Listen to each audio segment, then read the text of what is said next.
পালিয়ে গেছে, শেখ হাসিনা নাই, শেখ হাসিনা চলে গেছে, শেখ হাসিনা পালায় না।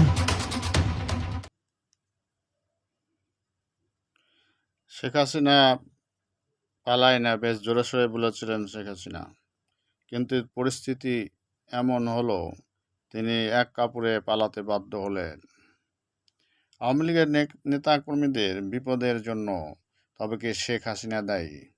দীর্ঘদিন কাটিয়েছেন জেলের চার দেওয়ালে খালেদা জিয়া, কিন্তু খালেদা জিয়া কখনো দেশ ছেড়ে পালিয়ে যাননি। হাসিনা এ পর্যন্ত পরপর 3বার দেশ ছেড়ে পালিয়েছিলেন। আওয়ামী লীগের মন্ত্রী, এমপি, তারা নেতাকর্মীদেরকে না জানিয়ে হঠাৎ করে পালানোর ফলে আওয়ামী লীগের নেতাকর্মী বিপদে পড়ে যায় এবং তারা বিভিন্ন জায়গায় আশ্রয় নিতে পালিয়ে তাদেরকে থাকতে হচ্ছে।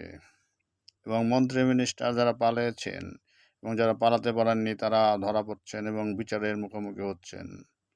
শেখ হাসিনা দীর্ঘদিন পালিয়ে থাকার ফলে তার নেতৃত্ব, আওয়ামী লীগের নেতৃত্ব সংকটে ভুগছে।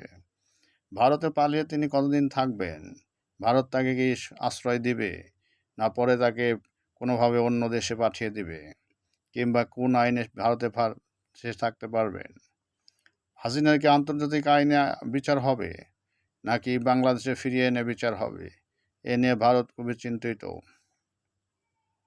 বিগত 15-16 বছর ধরে দেশকে একটা নৈরাজ্যকর দুর্নীতি আখড়াতে পরিণত করে মানুষের খুন, গুম ইত্যাদির কারণে হাসিনা দেশের জনগণের কাছে খুবই ন্যাক্কারজনক এক নেত্রী হিসেবে, এক সন্ত্রাসী নেত্রী হিসেবে পরিণত হয়েছিলেন। সমালোচনা তার ঝুড়ি ঝুড়ি প্রশ্ন, দেশ আর ক্ষমতা, তাকে দুটোই ছেড়ে পালাতে হলো। এই পালানোর মাসে আওয়ামী লীগ সংকটে, এই আওয়ামী লীগকে আবার ঘুরে দাঁড়াতে পারবে, নাকি বাংলাদেশের দিকে নিশ্চিহ্ন হয়ে যাবে? এখন বিএনপি, সামনে নির্বাচন হলে বিএনপি আশা করা যায় ক্ষমতায় যেতে পারে। জামাত, বিএনপি ঐক্য হলে তারাই সরকার গঠন করবে। তারপরে আওয়ামী লীগের কী হবে? আওয়ামী লীগ সংকটেই পড়ে গেছে। ভারতে শেখ হাসিনা এবং আওয়ামী লীগকে নিয়ে খুব দুশ্চিন্তায় পড়েছে।